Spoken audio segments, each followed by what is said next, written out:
Olá, estudante! Nesse vídeo a gente vai falar alguns tópicos especiais que caem na prova de linguagens do Enem e que são essenciais para que você estude e consiga um maior desempenho na prova.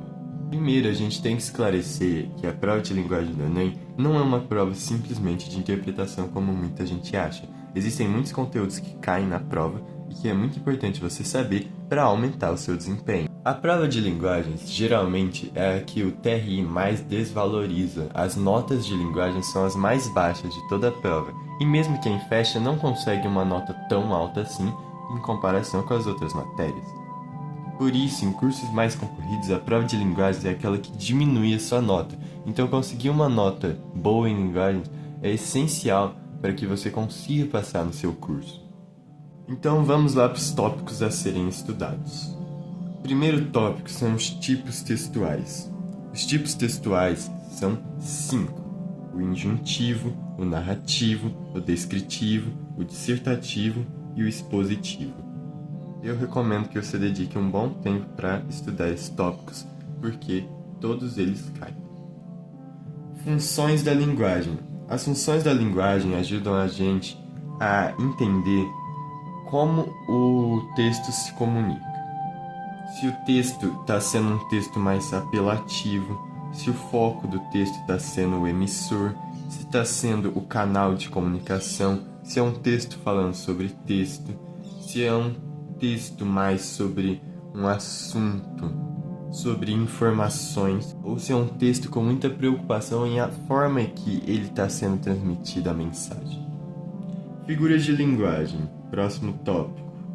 Existem muitas figuras de linguagem, muitas mesmo, mas é importante saber as principais, porque pode ser que caia. Por exemplo, a metáfora, a personificação, metonímia, comparação, etc. Efeitos de sentido.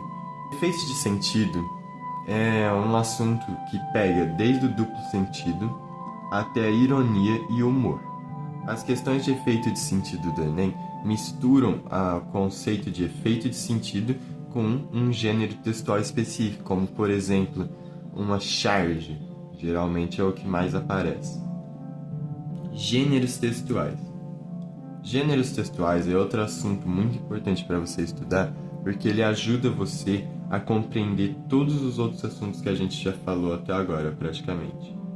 Porque esses assuntos primeiros aqui, todos, eles são extremamente interligados. Quando você vai aprendendo você acaba se tornando melhor no outro, e ele te dá uma base para o outro. Porque, por exemplo, os tipos textuais e as funções da linguagem estão muito correlacionados. E se a gente pegar isso e misturar com gêneros textuais, a gente vai ver que, por exemplo, o anúncio é um gênero textual que predomina a linguagem conativa, também chamada de apelativa, e costuma ter um caráter mais injuntivo, que é o de dar uma ordem, entende? Por isso, quando você domina essas matérias, isso ajuda muito você a fazer as questões. Próximo. Vocabulários do Enem. O Enem trabalha com muitos vocabulários que às vezes a gente não conhece, e isso é extremamente ruim pra gente, porque isso atrapalha a gente a fazer a questão. Então, saber o significado de palavras como lúdico, plasticidade verbal, profusão, onírico, são coisas importantes. A gente vai fazer algo dedicado só para isso mais tarde. Intenção do autor no texto. Muitas questões caem perguntando a intenção do autor no texto.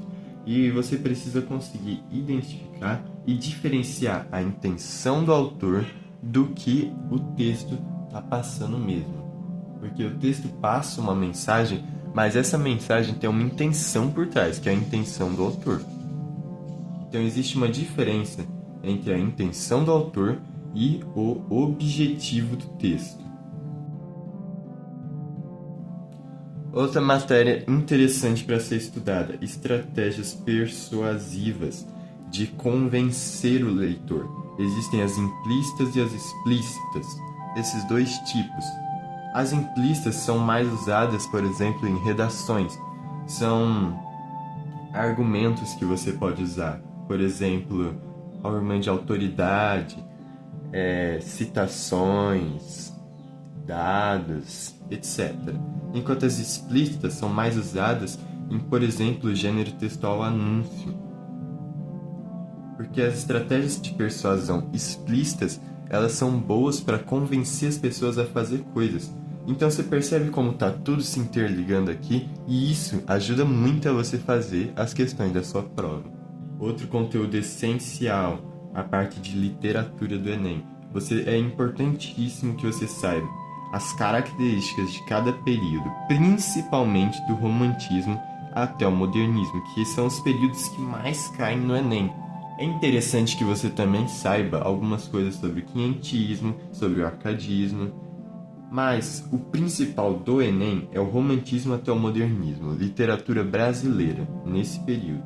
E, obviamente, os autores de cada período. Eu recomendo pelo menos 2, principalmente se o movimento literário tiver autores com prosa e poesia, porque aí você memoriza um de prosa e um de poesia, isso ajuda bastante. Próximo tópico, arte. Arte no Enem é bem complexo, mas eu recomendo que você estude arte contemporânea. A arte contemporânea tem vários movimentos dentro dela, e é importante que você estude eles e algumas apresentações de obras para você entender melhor esse tópico. Progressão temática. A progressão temática de um texto é um assunto que não cai tanto no Enem, mas eu já vi algumas perguntas perguntando. Inclusive, o Enem 2024 teve uma questão perguntando de progressão temática no texto. Então é importante que você saiba como que o texto vai construindo a progressão das suas ideias. E por fim, talvez um dos tópicos mais óbvios, mas que é importante de você treinar e desenvolver ele, que é a obter as informações do texto.